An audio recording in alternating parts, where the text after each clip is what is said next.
आप सभी को नमस्कार। पॉलिटिकल अलायंस स्टडी में आप सभी का स्वागत है। इस वीडियो में हम भारतीय संविधान से संबंधित कुछ प्रश्नों को सॉल्व करेंगे जो नेट, जेआरएफ, टीजीटी, पीजीटी तथा अन्य किसी भी वनडे एग्जाम के लिए महत्वपूर्ण है। तो चलिए देखते हैं। आज का पहला प्रश्न दिया है, संविधान के निम्न अनुच्छेदों में से कौन सा विस्तृत रूप में प्रधानमंत्री एवं राष्ट्रपति के संबंधों को निर्धारित करता है? तो दिया है ऑप्शन अनुच्छेद 73, अनुच्छेद 74, अनुच्छेद 84 और अनुच्छेद 64। तो इसका जो सही उत्तर हो जाएगा वो हो जाएगा अनुच्छेद 74, ऑप्शन नंबर बी। देखिए, संविधान का जो अनुच्छेद 74 है प्रधानमंत्री एवं राष्ट्रपति के संबंधों को निर्धारित करता है। अनुच्छेद जो 73 है ये क्या करता है? इसके अंतर्गत संघ की कार्यपालिका शक्ति के विस्तार के संबंध में प्रावधान किया गया है। और अनुच्छेद जो 84 है इसमें है कि इसके अंतर्गत संसद की सदस्यता के लिए अर्हता के संबंध में प्रावधान किया गया है। ठीक है, तो राष्ट्रपति और प्रधानमंत्री के जो संबंधों को निर्धारित करता है वो अनुच्छेद 74 हो जाएगा। नेक्स्ट दिया है, भारत में वित्तीय आपातकालीन स्थिति किस अनुच्छेद के अंतर्गत घोषित की जा सकती है? देखिए, वित्तीय आपातकालीन स्थिति का बात कर रहा है तो यहाँ पर दिया अनुच्छेद 356, बिल्कुल नहीं है। अनुच्छेद 357 ये भी नहीं है। अनुच्छेद जो है 360, तो ये इसका सही उत्तर हो जाएगा। ऑप्शन सी इसका सही उत्तर होगा, ये भी गलत हो जाएगा। देखिए, जो संविधान के अनुच्छेद 360 के अंतर्गत वित्तीय आपात की घोषणा की जाती है, अभी तक इसका प्रयोग भारत में नहीं हुआ है। अनुच्छेद जो 356 के अंतर्गत राज्यों में राष्ट्रपति शासन के संबंध में प्रावधान किया गया है। जो 356 है ये क्या है? राष्ट्रपति शासन से संबंधित है। अगला प्रश्न है कि संसद के दोनों सदनों की संयुक्त बैठक बुलाने की शक्ति किसमें निहित है? लोकसभा के सभापति में, राज्यसभा के सभापति में, या फिर भारत के राष्ट्रपति में, या फिर सर्वोच्च न्यायालय के मुख्य न्यायाधीश? तो इसका उत्तर हो जाएगा भारत के राष्ट्रपति। ऑप्शन सी इसका सही उत्तर हो जाएगा। देखिए, संसद की जो दोनों सदनों की जब कभी कभी संयुक्त बैठक होती है तो इस बैठक को बुलाने की शक्ति भारत के राष्ट्रपति में निहित है। संयुक्त बैठक की अध्यक्षता जो है वो लोकसभा के अध्यक्ष के द्वारा की जाती है। भारत का जो उपराष्ट्रपति राज्यसभा का पदेन सभापति होता है, ये सबको पता है। अगला प्रश्न है कि जहाँ तक न्यायपालिका का प्रश्न है, भारत का संविधान स्थापित करता है दोहरी न्याय व्यवस्था, राज्य अपने न्यायालयों को संगठित करने में स्वतंत्र, कोई एक रूपता नहीं, या फिर सर्वोच्च न्यायालय के अधीन एकीकृत व्यवस्था? इसका जो सही उत्तर हो जाएगा सर्वोच्च न्यायालय के अंतर्गत, सर्वोच्च न्यायालय के अधीन एकीकृत व्यवस्था। ऑप्शन डी इसका सही उत्तर हो जाएगा। भारत की जो न्यायिक व्यवस्था, एकीकृत न्यायिक व्यवस्था है, संविधान का जो 124 जो आर्टिकल है इसके अंतर्गत सर्वोच्च न्यायालय के गठन के संबंध में प्रावधान किया गया है। संविधान में यह भी प्रावधान किया गया है कि एक या एक से अधिक राज्यों के लिए एक उच्च न्यायालय होगा। नेक्स्ट दिया है, संवैधानिक संशोधनों के संबंध में सही कथन को पहचानिए। अब कथन दिया गया है, पहला कथन है कि संवैधानिक संशोधन विधेयक संसद के किसी सदन में पूर्व स्थापित किया जा सकता है। फिर दूसरा कि यह ध्वनि मत से पारित किया जा सकता है। और तीसरा है यह संसद की संविधानी शक्ति है या ना कि विधायी शक्ति। और चौथा है संवैधानिक संशोधन न्यायिक पुनर्विलोकन का विषय नहीं है। ठीक है, तो यहाँ पे इसका जो सही उत्तर हो जाएगा वो हो जाएगा पहला, संवैधानिक संशोधन विधेयक संसद के किसी सदन में पूर्व स्थापित किया जा सकता है, ये बिल्कुल सही हो जाएगा। फिर है यहाँ पे ध्वनि मत से नहीं, यह संसद की संविधायी शक्ति है ना कि विधायी शक्ति। तो ऑप्शन ये 3 भी हो जाएगा। तो यहाँ पे ऑप्शन ए इसका सही उत्तर हो जाएगा, 1 और 3। देखिए, संविधान संशोधन विधेयक संसद के किसी भी सदन में पूर्व स्थापित किया जा सकता है एवं संविधान संशोधन प्रक्रिया संसद की संविधायी शक्ति है ना कि विधायी शक्ति। इस तरह जो कथन 1 है और 3 है ये सही है, जबकि संविधान संशोधन के संबंध में शेष अन्य जो कथन है ये सारे के सारे गलत हैं, असत्य हैं। अगला, 16वीं लोकसभा में मनोनीत 2 आंग्ल भारतीय समुदायों को, आंग्ल भारतीयों को संबंध है झारखंड एवं केरल से, छत्तीसगढ़ एवं पश्चिम बंगाल से, दिल्ली एवं गोवा से और पश्चिम बंगाल और केरल से था। तो किससे हो जाएगा यहाँ पे? पश्चिम बंगाल एवं केरल से था इनका। ऑप्शन डी इसका सही उत्तर हो जाएगा। नेक्स्ट दिया है निम्नांकित में से कौन सा वाद प्रथम जनहित याचिका के रूप में प्रसिद्ध है? तो इसका ए है बंधुआ मुक्ति मोर्चा बनाम भारत संघ, फिर है हुस्न आरा बातून बनाम बिहार राज्यवाद और लक्ष्मीकांत पांडे बनाम भारत संघवाद, फिर है people's union for democratic rights बनाम भारत संघवाद। तो इसका जो सही उत्तर हो जाएगा हुस्न आरा खातून बनाम बिहार राज्यवाद। ऑप्शन बी इसका सही उत्तर हो जाएगा। हुस्न आरा खातून बनाम बिहार राज्य। देखिए हुस्न आरा खातून बनाम बिहार राज्यवाद जो है वो प्रथम जनहित याचिका के रूप में प्रसिद्ध है। जनहित याचिका सर्वोच्च न्यायालय के न्यायिक सक्रियता का ही रूप माना जाता है या फिर है। अगला प्रश्न है कि संविधान के किस अनुच्छेद के अंतर्गत भारत का राष्ट्रपति संघीय कैबिनेट की सलाह मानने के लिए बाध्य है? 78, अनुच्छेद 80, अनुच्छेद 81 और अनुच्छेद 74। तो इसका जो सही उत्तर हो जाएगा अनुच्छेद 74।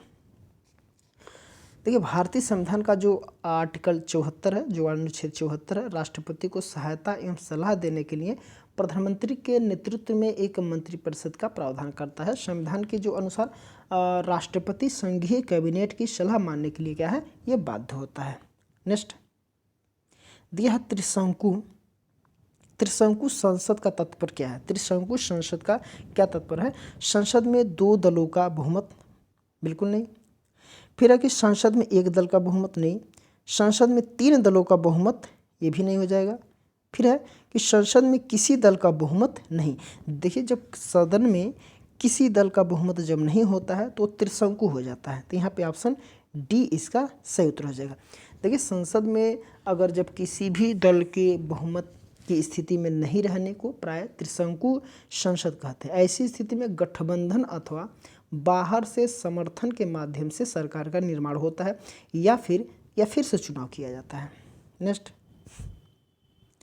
दिया कि भारत के उपराष्ट्रपति को पद की शपथ कौन दिलाता है? पद की शपथ कौन दिलाता है किसको? उपराष्ट्रपति को। तो भारत का मुख्य न्यायाधीश, भारत का राष्ट्रपति, लोकसभा का अध्यक्ष या फिर प्रधानमंत्री। तो इसका उत्तर हो जाएगा भारत का राष्ट्रपति। ऑप्शन बी इसका सही उत्तर हो जाएगा। भारतीय संविधान का जो अनुच्छेद 63 है, इसमें क्या है कि भारत के उपराष्ट्रपति को प्रदान करता है और उपराष्ट्रपति का उसके पद की शपथ राष्ट्रपति अथवा उसके द्वारा नियुक्त किसी व्यक्ति द्वारा दिलवाई जाती है। नेक्स्ट दिया कि न्यायिक पुनरावलोकन की शक्ति संविधान के अंतर्गत किस अनुच्छेद में दी गई है? 13 में, 14 में, 19 में या फिर 21 में? इसका उत्तर हो जाएगा 13 में। ऑप्शन ए इसका सही उत्तर हो जाएगा। देखिए भारतीय संविधान का जो आर्टिकल 13 है, ये घोषित करता है कि मूल अधिकारों के असंगत या उनका अल्पीकरण करने वाली विधियां शून्य होगी, अर्थात ये न्यायिक पुनरावलोकन के योग्य है। यह शक्ति उच्चतम न्यायालय और उच्च न्यायालय को प्राप्त है। नेक्स्ट दिया कि भारत में कैग की भूमिका के बारे में निम्नांकित वक्तव्यों में से कौन सा वक्तव्य सही है? किसके बारे में? कैग के बारे में। तो पहला जो है कैग जो है वित्तीय असावधानी का पता लगाने का यंत्र है। ठीक है, बिल्कुल सही है। फिर है इसके कार्यों को संघीय स्तर पर वित्त मंत्रालय परिभाषित कर सकता है, नहीं। कैग की सिफारिशों की जांच न्यायपालिका कर सकती है, नहीं। कैग प्रधानमंत्री कार्यालय के अधीन कार्य, नहीं। देखिए इसका ऑप्शन ए इसका सही उत्तर हो जाएगा।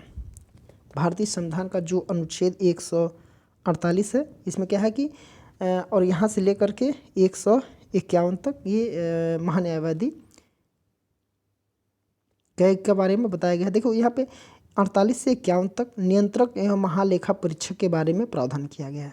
ठीक है, कैग मूलतः वित्तीय असावधानी का पता लगाने वाले यंत्र की तरह है। कैग केंद्र एवं राज्यों तथा अन्य प्राधिकारी के निकाय से संबंधित वित्तीय लेखा जोखा को तैयार कर राष्ट्रपति के समक्ष प्रस्तुत करता है। कैग यानी कि कंट्रोलर, ठीक है, control editor of general, CAG.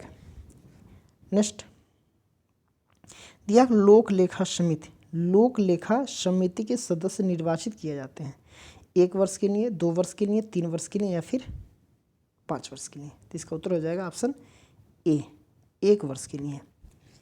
लोक लेखा समिति का गठन जो है भारत सरकार अधिनियम 1919, ये जो 1919 का जो अधिनियम आया था इसी में लोक लेखा समिति का गठन किया गया था। इसके अंतर्गत पहली बार 1921 में हुआ और तब से यह अस्तित्व में है। वर्तमान में इसमें 22 सदस्य हैं, 15 लोकसभा के, देखिए इसमें 15 किस्में हैं लोकसभा के और 7 किस्में हैं राज्यसभा के सदस्य होते हैं। प्रतिवर्ष संसद द्वारा इसके सदस्यों में से समानुपातिक प्रतिनिधित्व के सिद्धांत के अनुसार एकल हस्तांतरणीय मत के माध्यम से लोक लेखा समिति के सदस्यों का चुनाव किया जाता है। समिति में किसी मंत्री का निर्वाचन नहीं हो सकता है। इस समिति लोक लेखा समिति में किसी मंत्री का निर्वाचन बिल्कुल नहीं हो सकता है। नेक्स्ट है कि निम्न में से कौन से एक सदन की अध्यक्षता उस व्यक्ति के द्वारा की जाती है जो कि उस सदन का सदस्य बिल्कुल नहीं होता है। लोकसभा, विधानसभा, विधान परिषद या फिर राज्यसभा। इसका उत्तर हो जाएगा ऑप्शन डी, राज्यसभा। भारत का जो उपराष्ट्रपति राज्यसभा का पदेन सभापति होता है जबकि वो राज्यसभा का सदस्य नहीं होता है। इस संबंध में वो अमेरिका के उपराष्ट्रपति के समान ही कार्य करता है, वो भी सीनेट अमेरिका के उच्च सदन का सभापति होता है। नेक्स्ट दिया है भारतीय संसद द्वारा पारित एक महत्वपूर्ण मानव अधिकार अधिनियम जिसे पॉस्को के नाम से जाना जाता है, ये किससे संबंधित है? बंधुआ मजदूर से, आदिवासी से, अनुसूचित जाति से, महिला से या फिर बच्चों से। तो इसका उत्तर हो जाएगा जो पॉस्को जो होता है वो बच्चों से संबंधित है। ऑप्शन ई इसका सही उत्तर हो जाएगा। देखिए पॉस्को जो है वह यौन अपराधों से बच्चों का संरक्षण करने से संबंधित अधिनियम है। इसको जो protection of children from sexual offence act POCSO का नाम संक्षिप्त नाम है, इसको पॉस्को बोला जाता है। वर्ष यह जो 2012 में बनाए गए इस कानून के तहत अलग अलग अपराध के लिए अलग अलग सजा तय की गई है। नेक्स्ट दिया है राज्यसभा के लिए प्रत्येक राज्य के प्रतिनिधियों का निर्वाचन कौन करता है? राज्यसभा के लिए प्रत्येक राज्य के प्रतिनिधियों का निर्वाचन कौन करता है? तो ए है विधानसभा के सभी सदस्य, बी है विधानसभा के सभी सदस्य, ये दोनों एक ही दिया है। फिर विधानसभा विधानमंडल, देखिए यहाँ पे विधानसभा के सभी सदस्य, यहाँ पे विधानमंडल के सभी सदस्य और यहाँ दिया विधानमंडल के सभी निर्वाचित सदस्य और यहाँ दिया है डी विधानसभा के निर्वाचित सदस्य। तो इसका उत्तर हो जाएगा विधानसभा के निर्वाचित सदस्य। ऑप्शन डी इसका सही उत्तर हो जाएगा। राज्यसभा के सदस्यों का चुनाव आनुपातिक प्रतिनिधित्व पद्धति के अनुसार एकल संक्रमणीय मत पद्धति द्वारा होता है। राज्यसभा के सदस्यों का चुनाव विधानसभा के निर्वाचित सदस्य करते हैं। नेक्स्ट दिया संसद राज्य सूची पर कानून बना सकती है। कब बना सकती है संसद? या लोकसभा के सदस्यों के समर्थन से, ठीक है, राज्यसभा के सदस्यों के समर्थन से या राज्यों की विधानसभाओं के समर्थन से या उपयुक्त सभी से। तो इसका उत्तर हो जाएगा राज्यसभा के सदस्यों के समर्थन से। तो ऑप्शन बी इसका सही उत्तर हो जाएगा। ठीक है, देखिए राज्यसभा को भारतीय संविधान के अनुच्छेद 249 के तहत राज्य सूची में वर्णित विषय पर कानून बनाने का अधिकार है तथा अनुच्छेद जो 312 है इसके अंतर्गत नई अखिल भारतीय सेवाओं के सृजन का विशेष अधिकार है। किसको? राज्यसभा को।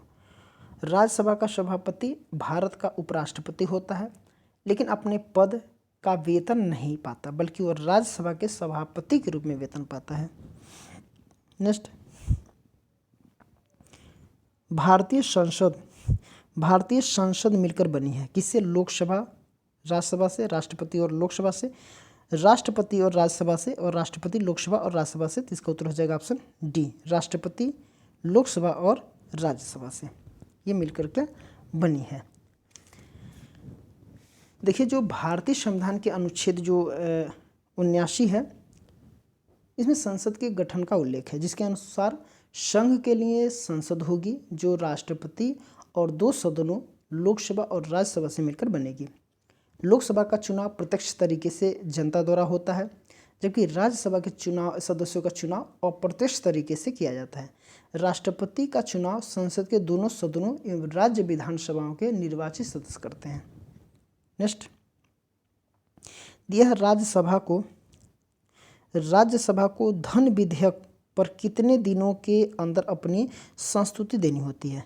14 दिनों में, 15 दिनों में, 21 दिनों में या फिर 30 दिनों में? तो इसका उत्तर हो जाएगा 14 दिनों में। ऑप्शन ए इसका सही उत्तर हो जाएगा।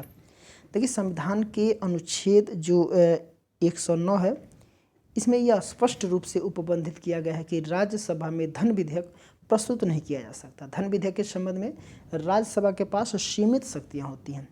किसी धन विधेयक के लोकसभा द्वारा पारित होने तथा राज्यसभा के पास इसकी सिफारिश के लिए भेजे जाने के पश्चात इसे राज्यसभा द्वारा प्राप्ति की तारीख से 14 दिनों की अवधि के भीतर सिफारिशों सहित या सिफारिशों के बिना ही लोकसभा को वापस भेजा जाना होता है। लोकसभा राज्यसभा के सिफारिशों को मानने या न मानने के लिए स्वतंत्र होता है। संविधान का जो अनुच्छेद 110 है, इसमें धन विधेयक को परिभाषित करता है यह, और कोई विधेयक धन विधेयक है या नहीं इसका निर्णय लोकसभा का अध्यक्ष करता है। नेक्स्ट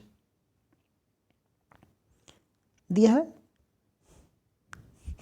भारत में संघीय विधायिका द्वारा बंधुआ मजदूर प्रथा उन्मूलन अधिनियम कब पारित किया गया? 1913 में, 1975 में, 1976 में या फिर 1977 में? इसका उत्तर हो जाएगा 1976 में। ऑप्शन सी इसका सही उत्तर हो जाएगा। देखिए, वह व्यक्ति जो लिए हुए ऋण को चुकाने के बदले ऋणदाता के लिए श्रम करता है या सेवाएं देता है तो बंधुआ मजदूर कहलाता है। इसके अंतर्गत इसे अनुबद्ध श्रमिक या बंधक मजदूर भी कहते हैं। प्राचीन यूनान में बंधुआ मजदूर बहुत प्रचलित थी। बंधुआ मजदूर को समाप्त करने के उद्देश्य से भारत में सन जो 1976 है, इसमें कानून बनाकर इसे अवैध घोषित किया गया।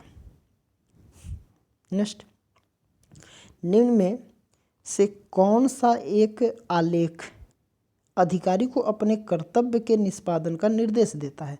अधिकार परीक्षा, परमादेश, उत्प्रेषण या फिर निषेध? इसका उत्तर हो जाएगा परमादेश। ऑप्शन बी इसका सही उत्तर हो जाएगा।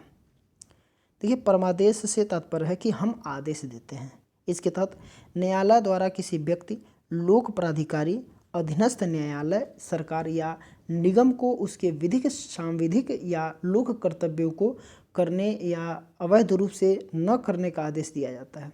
इस रिट का प्रयोग ऐसे अधिकारी को आदेश देने के लिए किया जाता है जो सार्वजनिक कर्तव्यों को करने से इनकार या उपेक्षा करता है। तो इसका उत्तर हो जाएगा ऑप्शन बी परमादेश। नेक्स्ट, भारतीय संविधान का कौन सा अनुच्छेद राष्ट्रपति को नियंत्रक एवं महालेखा परीक्षक को नियुक्त करने की शक्ति प्रदान करता है? तो कौन सा अनुच्छेद करता है? 147, 148, 149 या फिर 150? तो इसका जो सही उत्तर हो जाएगा ऑप्शन बी 148। भारत में सर्वप्रथम जो है वो लॉर्ड कैनिंग ने महालेखा परीक्षक के पद का सृजन किया था। स्वतंत्रता प्राप्ति पर भारतीय संविधान द्वारा महालेखा परीक्षक को भारत का नियंत्रक एवं महालेखा परीक्षक पद का नाम दिया गया। उसे उच्चतम न्यायालय के न्यायाधीश की भांति एक संवैधानिक अधिकारी बनाया गया। संविधान के जो भाग 5 है, इसमें जो अनुच्छेद 148 से 151 तक, इसमें क्या है कि भारत के नियंत्रक एवं महालेखा परीक्षक के बारे में प्रावधान किया गया है। अगला प्रश्न है, भारत में वित्तीय वर्ष आरंभ होता है। भारत में जो वित्तीय वर्ष आरंभ होता है 1 जनवरी से नहीं, 1 जनवरी से नहीं, बिल्कुल नहीं, 1 फरवरी से बिल्कुल नहीं, 1 मार्च से या फिर 1 अप्रैल से? तो इसका उत्तर हो जाएगा 1 अप्रैल से। ऑप्शन डी इसका सही उत्तर हो जाएगा। भारत में वित्तीय वर्ष का प्रारंभ 1 अप्रैल से होता है। इसका अंत जो होता है वो कब होता है? तो 31 मार्च। माना जाता है। सरकार तथा समस्त भारतीय बैंक इसी को आधार मानकर अपना कार्य करते हैं। नेक्स्ट दिया है, भारतीय सर्वोच्च न्यायालय के मुख्य न्यायाधीश की नियुक्ति कौन करता है? सर्वोच्च न्यायालय उसके मुख्य न्यायाधीश की नियुक्ति कौन करता है? राष्ट्रपति, प्रधानमंत्री, विधि मंत्री, इनमें से कोई नहीं। तो इसका उत्तर हो जाएगा राष्ट्रपति, ऑप्शन ए इसका सही उत्तर हो जाएगा। देखिए, सर्वोच्च न्यायालय के मुख्य न्यायाधीश तथा अन्य न्यायालयों की नियुक्ति के बारे में प्रावधान जो है 124 वाले आर्टिकल में किया गया है। इसके अनुसार राष्ट्रपति उच्चतम न्यायालय के और उच्च न्यायालयों के ऐसे न्यायाधीशों के से परामर्श जिनमें परामर्श करना आवश्यक समझे उच्चतम न्यायालय के प्रत्येक न्यायाधीश को नियुक्त करता है। अगला है, और इस सेट का ये आखिरी प्रश्न है कि भारत में जो न्यायिक सक्रियता संबंधित है, भारत में जो है न्यायिक सक्रियता संबंधित है, किससे संबंधित है? प्रतिबद्ध न्यायपालिका से, या फिर न्याय के पुनरावलोकन से, या फिर न्यायिक स्वतंत्रता से, या जनहित याचिका से। तभी इसके पहले किसी प्रश्न में बताया गया है कि न्यायिक सक्रियता जनहित याचिका को ही कहा जाता है। तो ऑप्शन डी इसका सही उत्तर हो जाएगा। देखिए, भारत में न्यायिक सक्रियता का संबंध जनहित याचिका से है। न्यायिक सक्रियता का अर्थ इस रूप में लिया जाता है कि जब राज्य के अन्य अंग अपने संवैधानिक कृत्यों को करने में अपनी सही भूमिका नहीं निभाते, तब न्यायिक सक्रियता इसको नियंत्रित करके लोकतंत्र के मन में विधि के शासन के लिए विश्वास पैदा करती है। ठीक है, तो ये था आज का पूरा सेट जिसमें हम लोग 25 प्रश्नों को सॉल्व किए हैं। इसके आगे के कुछ प्रश्नों को हम लोग अगले वीडियो में सॉल्व करेंगे। तो आज के लिए इतना ही। इस वीडियो को आप लोग ज़्यादा से ज़्यादा शेयर करिएगा, लाइक करिएगा और कमेंट करिएगा।